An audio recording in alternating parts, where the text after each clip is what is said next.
Let's start chapter 75। इसके अंदर सबसे पहले ये डिस्कस किया हुआ है कि हमारे पास केमिकल मैसेंजर सिस्टम्स जो हैं वो कौन कौन से हैं, ठीक है, और किस किस तरीके से एक्ट कर रहे हैं। सबसे पहले हमारे पास न्यूरोट्रांसमीटर्स हैं। न्यूरोट्रांसमीटर्स एक्सॉन टर्मिनल के थ्रू एक्ट कर रहे होते हैं लोकली। उसके बाद एंडोक्राइन सिस्टम है, जिसके अंदर से हमारे पास हार्मोन रिलीज़ हो रहे हैं और वो किसी स्पेशल लोकेशन पे जाके एक्ट कर रहे हैं टारगेट सेल में। तीसरा न्यूरो एंडोक्राइन। इसका मतलब ये है कि एक्सॉन टर्मिनल हमारे पास न्यूरॉन के एक्सॉन से रिलीज़ हो रहे हैं, लेकिन वो किसी लोकलाइज जो जगह है हमारे पास किसी लोकेशन पे जाके एक्ट कर रहे हैं, वो एक्सॉन से एक्सॉन न्यूरोट्रांसमीटर की तरह नहीं चल रहे। उसके बाद ऑटोक्राइंस जो अपने ऊपर एक्ट कर रहे होते हैं, पैराक्राइंस जो अपने नेबरिंग सेल्स पे एक्ट कर रहे हैं। इसके अलावा साइटोकाइंस में हमारे पास बहुत सारे पेप्टाइड्स आ जाते हैं, ठीक है, जो हमारे पास तीनों तरीक़ों से एक्ट कर रहे होते हैं, एंडो, ऑटो और पैरा, तीनों तरीके से। इसके अलावा जो हमारे पास एडिपोज टिश्यूज़ में होते हैं उनको एडिपोकाइन बोलते हैं। और दूसरी बात अभी यहाँ पे ये डिस्कस की जा रही है कि हमारे पास जो एंटीरियर पिट्यूटरी के हार्मोन्स हैं वो असल में होता ये है कि उनके एक्सॉन टर्मिनल जहाँ पोस्टीरियर में रहे होते हैं तो वो एंटीरियर से पोस्टीरियर में आते हैं, ठीक है। इनकी एग्जाम्पल दी हुई है ADH वगैरह, ऑक्सीटोसिन ADH। अब उसके बाद हम लोग आगे डिस्कस करें तो किस किस टाइप के हमारे पास हैं, उनके स्ट्रक्चर्स क्या हैं। जो हमारे पास हार्मोन्स हैं उनके क्या क्या स्ट्रक्चर हैं। प्रोटीन और पॉलीपेप्टाइड होंगे, जैसे हमारे पास एंटीरियर और पोस्टीरियर पिट्यूटरी के हो गए, इंसुलिन हो गया, ग्लूकागॉन हो गया और PTH हो गया। ये सब हमारे पास किस में आते हैं, प्रोटीन्स में आते हैं। उसके बाद अगर हम देखें तो हमारे पास स्टेरॉइड्स आते हैं। स्टेरॉइड्स में हमारे पास आ जाते हैं प्रोगेस्टेरोन, एल्डोस्टेरोन, एस्ट्रोजन, ठीक है, ये सब आ जाते हैं। अमाइनो एसिड डेरिवेटिव में हमारे पास थायरॉक्सिन डेरिवेटिव होता है, थायरॉइड हार्मोन, और हमारे पास एड्रेनल मेडुला के एपिनेफ्रिन, नॉन एपिनेफ्रिन आ जाते हैं। उसके बाद ये कह रहे हैं कि हमारे पास पेप्टाइड जो हैं वो 200 अमाइनो एसिड से कम वाले पेप्टाइड होते हैं, उससे ऊपर वाले प्रोटीन होते हैं। उसके बाद ये कह रहे हैं इस पे आगे पैराग्राफ में एक जल्दी मैं ओवरव्यू दे रही हूँ इस चैप्टर का कि हमारे पास किस किस तरीके से जो होता है वो बनते हैं। वेसिकल्स बनती हैं, वो स्टोर होती हैं। उसके बाद कैल्शियम की कंसनट्रेशन बढ़ती है, कुछ केसेस में कैल्शियम की कंसनट्रेशन बढ़ेगी, ठीक, उससे हमारे पास एक्सोसाइटोसिस का प्रोसेस हो जाएगा। कुछ के अंदर हमारे पास कैम्प का सिस्टम का एक्टिवेट होगा, सेकंड मैसेंजर सिस्टम है कैम्प, वो एक्टिवेट होगा, प्रोटीन काइनेज को एक्टिवेट करेगा, ठीक। उसके बाद आते हैं कि स्टेरॉइड हार्मोन जो हैं वो ऐसे हार्मोन्स हैं जो हमारे पास कोलेस्ट्रॉल से सिंथेसाइज हो रहे होते हैं, वो मोस्टली स्टोर नहीं होते, कोलेस्ट्रॉल स्टोर हुआ होता है हमारे पास।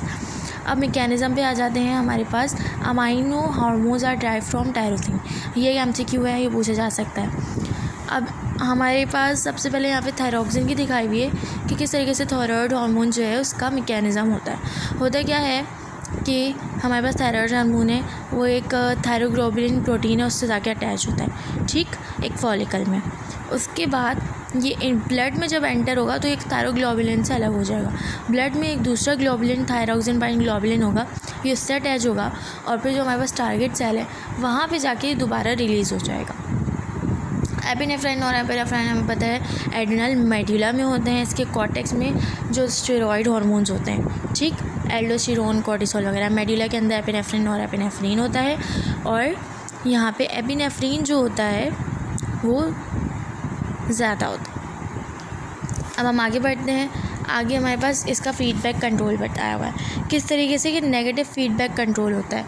वो किस तरीके से होता है कि हमारे पास जब हार्मोन्स की एक्टिविटी ज़्यादा हो जाती है टारगेट सेल पे तो एक फीडबैक रेगुलेशन जाती है, जिससे क्या होगा, हमारे पास ट्रांसक्रिप्शन, ट्रांसलेशन या फिर हार्मोन्स का स्टोरिंग प्रोसेस या जितने भी प्रोसेस है, रिलीजिंग प्रोसेस, वो सब कम हो जाएगा।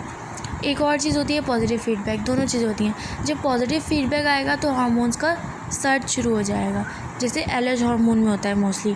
साइक्लिक वेरिएशन ये है कि हमारे पास स्लीपिंग टाइम में जब हम सोते हैं तो शुरू के आवर्स में हमारे ग्रोथ हार्मोन जो होता है वो ज़्यादा बढ़ता है और उसके बाद उसकी प्रोडक्शन लेट आवर्स में कम हो जाती है। मतलब शुरू में जिस वक्त हम लोग सोते हैं उस टाइम में शुरू में ज़्यादा होती है, फिर बाद में कम होने लग जाती है।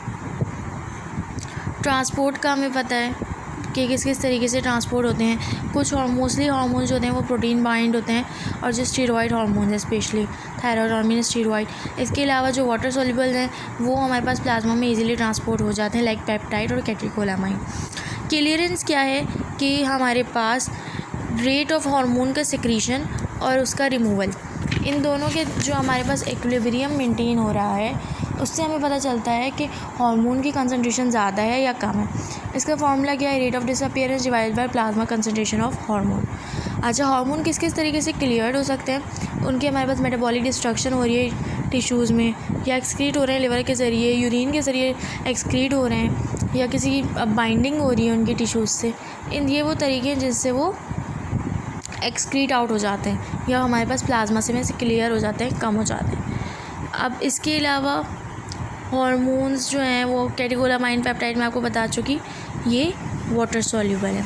अब हम आगे बढ़ते हैं, इनके मैकेनिज़्म क्या हैं। तो हमें ये बात याद रखनी है कि लोकेशन कौन सी है डिफरेंट टाइप ऑफ रिसेप्टर्स की। जो हमारे पास पेप्टाइड और थायराइड हार्मोन है उनके रिसेप्टर्स जो होते हैं वो हमारे पास सेल मेम्ब्रेन पे होते हैं। स्टेरॉइड हार्मोन्स के जो होते हैं वो साइटोप्लाज्म में होते हैं, और हमारे पास न्यूक्लियस पे जो है वो थायराइड हार्मोन्स के होते हैं। ठीक।